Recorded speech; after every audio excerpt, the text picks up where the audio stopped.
Bonjour. Vous présenter en quelques mots. Je m'appelle Julien Febvreau, je suis journaliste commentateur à Canal+ sur les Grands Prix de Formule 1. Et puis de temps en temps, je viens piloter sur les circuits comme ce week-end à Nogaro pour les Coupes de Pâques où je roule en Alpine Cup. D'accord. On sait que le calendrier de Formule 1 est très chargé cette saison. Est-ce que vous avez quand même prévu de faire d'autres courses dans la saison? Oui, j'ai prévu de faire une autre course d'Alpine Cup. Donc en plus de Nogaro, il y aura la course de Spa-Francorchamps début juin. Et ensuite toujours du rallycross également, où je devrais participer à 4 épreuves, 2 en France et 2 en championnat d'Europe. Et puis peut-être une petite surprise du côté de la semaine des 24 heures du Mans, mais comme c'est pas encore fait, on va rester discret. D'accord. Vous voyagez partout dans le monde pour les Grands Prix de Formule 1. Ouais. Là par exemple, la semaine dernière, vous étiez en Australie pour le Grand Prix de Melbourne. Et ce week-end ici à Nogaro. Ouais. Est-ce que vous êtes habitué au décalage horaire à force? Ouais, à force de voyager, on s'habitue. Alors il faut toujours un petit temps d'adaptation parce que qu'on soit habitué ou pas, il faut du temps pour que le corps y récupère. Mais on a des petites astuces pour essayer de mieux absorber le décalage horaire et de s'en remettre un petit peu plus vite. Mais qu'on le veuille ou non, il y a toujours un petit temps où il faut récupérer. Donc là, ça va. Je suis rentré mardi.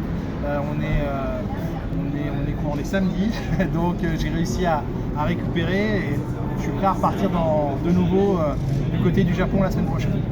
D'accord. Vous commentez en toute impartialité la Formule 1, mais est-ce que vous avez un pilote préféré? Sur la grille actuellement, non, j'ai pas de pilote préféré et j'ai pas en avoir, donc c'est assez facile pour moi parce que à partir du moment où ils sont en piste, que je les connaisse mieux ou moins bien dans la vie, on va dire personnelle ou privée, ça ne change rien. Au moment où ils sont sur la piste, dans ma façon de commenter, je les mets tous sur un pied d'égalité. Donc je n'ai aucune préférence. Évidemment, il y a certains pilotes que je connais mieux que d'autres, notamment les Français, mais ça ne change rien au fait que je commande de la même manière ce que font les Français que les autres pilotes. Donc j'essaye, comme tu l'as dit, d'être le plus impartial possible. D'accord. Quel est votre circuit préféré du calendrier? Mon circuit préféré, on y va dans quelques jours, c'est Suzuka au Japon. C'est vraiment le circuit en termes de technicité que je préfère parce que c'est un circuit très rapide avec des virages extraordinaires et je pense qu'il est tout, je sais même pas je pense et je suis sûr, je le mets tout au sommet de ma liste. D'accord. Au point de vue sportif, quels sont vos objectifs ce week-end? Ce week-end, c'est comme d'habitude, prendre du plaisir quand je suis au volant, quand je suis sur le circuit, et 2, essayer de progresser.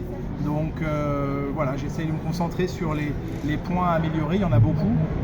Je connais mieux d'année en année le circuit parce que je suis déjà venu à plusieurs reprises ici, donc ça m'aide à reprendre mes marques un peu plus vite, mais comme tout pilote amateur, il y a toujours des tas de choses sur lesquelles on peut travailler, et donc j'échappe pas à la règle. Donc là aujourd'hui, il y a plein de données après les 2 séances d'essai libre. Donc voilà, mon but c'est pas une position, c'est pas un classement, c'est d'être meilleur en fin de week-end que je ne l'étais au début et d'avoir progressé dans tous les domaines. D'accord. Et l'année dernière, vous aviez déjà le numéro 110. Ouais. Est-ce que ça a une signification particulière?